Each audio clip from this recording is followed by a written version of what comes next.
अकबर इलाहाबादी लिखते हैं कि नामा ना किसी दोस्त का पैगाम भेजिए, इस फसल में भेजिए तो बस आम भेजिए।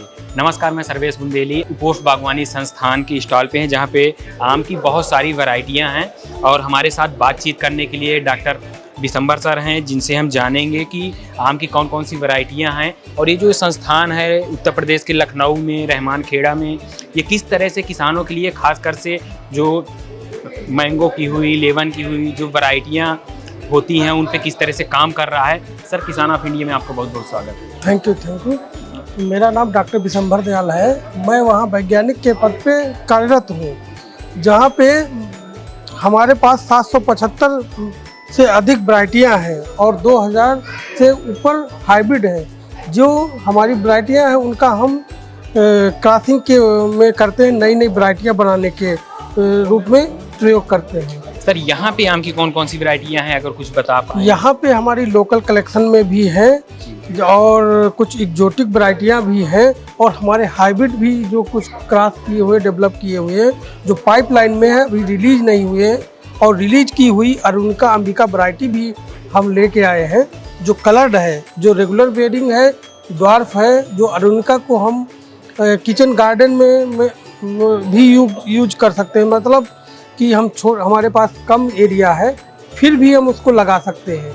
गमले में लगा सकते हैं, 3 साल के बाद फलत देना 4 साल में स्टार्ट कर देगा और लगभग 4-5 फीट का होने पे आप पौधे मतलब फ्रूट देना शुरू कर देते हैं।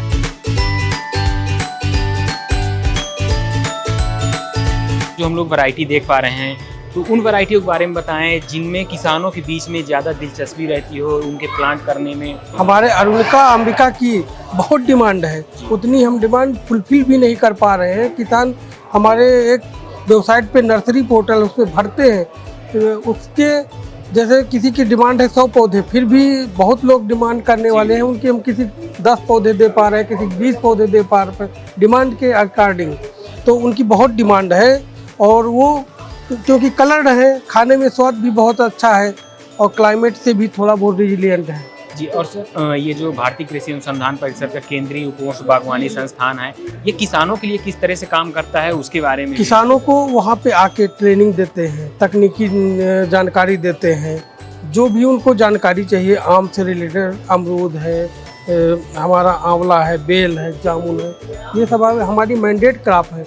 मैंडेट क्रॉप में कुछ भी समस्या है, बीमारी से लेके कैसे लगाना, कितने डिस्टेंस पे लगाना, कैसे गड्ढा खोदना है, कब लगाना है, ये सारी कुछ जानकारी मिलती है और उसकी ट्रेनिंग भी अलग अलग टाइम पे जैसे दी जा रही है। जैसे अगर हम आम की बात करें कि आम को कितनी की दूरी पे लगाना चाहिए और किन बातों का ध्यान वो डिपेंड करता है कि कौन सी वैरायटी लगा रहे हैं। जैसे ड्वार्फ स्ट्रेचर वाली लगा रहे हैं तो हाई डेंसिटी में लगा सकते हैं, थोड़ा बिगर वाली है तो थोड़ा डिस्टेंस लगा सकते हैं। जनरली 5x5 पे लगाना आजकल अच्छा रह रहा है।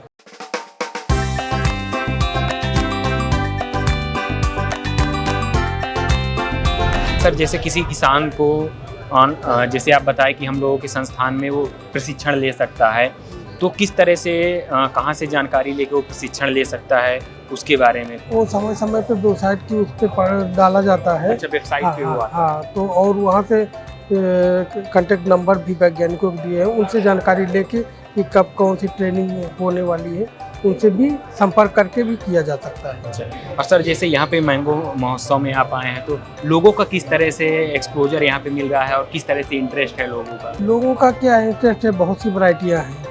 वो बहुत लोगों को पता ही नहीं, आम केवल वो आम समझ रहे हैं, लेकिन आम खाली आम एक है, उसकी किस्में अनेक हैं। इस तरह से कि बहुत लोगों को देखा ही नहीं होगा कि इतना आम है। वो 2-4 वैरायटियाँ हैं कि लंगड़ा, चौसा, दशहरी, यही इसी में 5-6 में कन्फाइंड है। लेकिन यहाँ के देखते हैं यार डिफरेंट कलर की हैं, उनका खाने के ज़्यादा वो इच्छुक है, तो फिर पूछते हैं पौधे कैसे मिलेंगे।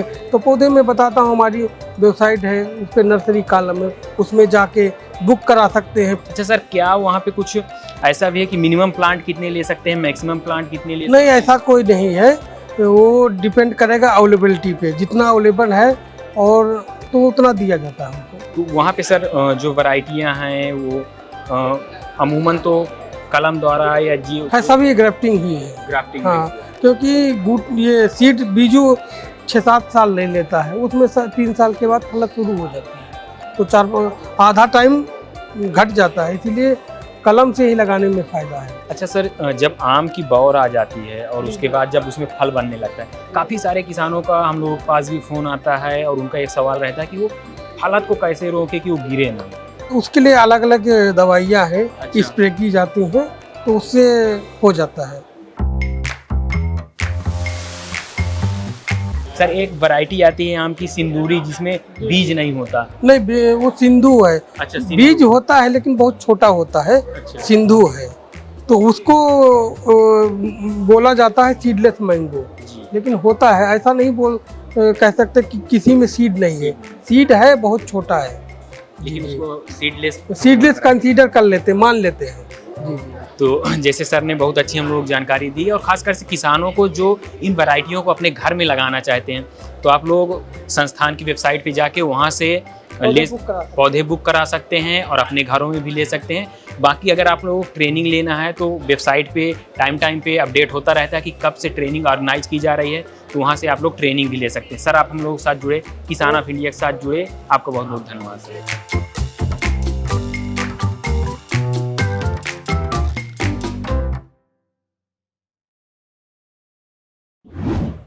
किसान ऑफ इंडिया के YouTube चैनल को सब्सक्राइब करने के लिए नीचे दिया हुआ सब्सक्राइब बटन दबाएं और किसान ऑफ इंडिया से जुड़े सभी अपडेट्स को पाने के लिए बेल आइकन दबाना ना भूलें। जो है आपके आसपास, आपके शहर का खास, वो दिखाएगा आपको DNN 24, आपका अपना डिजिटल न्यूज नेटवर्क। तो फिर कीजिए लाइक, सब्सक्राइब और फॉलो।